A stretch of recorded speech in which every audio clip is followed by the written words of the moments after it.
Until fairly recently, the word incel probably didn't mean much to many of us. But this online subculture, which revolves around misogyny, misanthropy and self-pity, is increasingly becoming part of our shared vocabulary. Dr. Lewis Brace from the University of Exeter has been studying and researching this world for several years.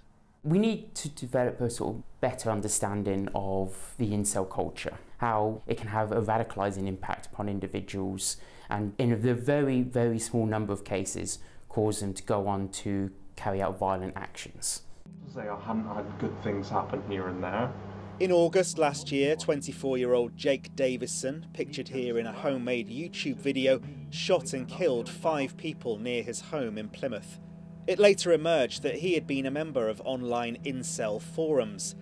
This will form part of a wide-ranging inquest into the Keyham tragedy, expected to take place later this year.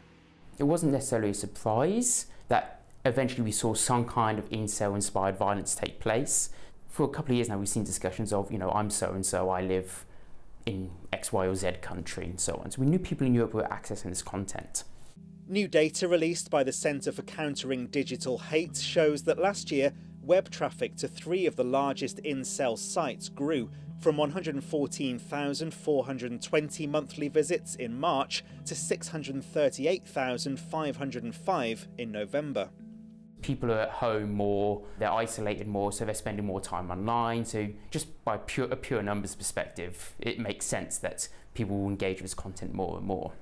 When we're looking at these people's social media channels, should there be more checks on, for example, YouTube pages before we give out gun licenses? How do you police the internet? People far more intelligent than myself have tried to look into how to do this. The short answer is that it's hard, right? The internet is vast. You mentioned YouTube. YouTube is the most popular website on the planet. The amount of content hosted on YouTube dwarfs most other websites. So just trying to work out what content is extreme and isn't extreme is hard.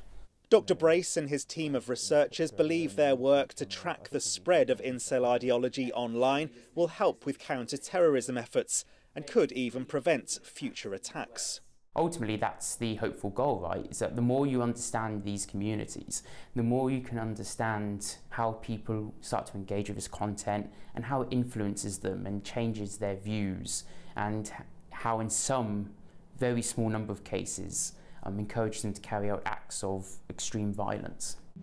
Devon and Cornwall's police commissioner says the force is well aware that the online world requires a new, less traditional kind of policing. I think for us the challenge, and we know this from social media, is how do we remove a lot of the anonymity that happens online? I think that's important.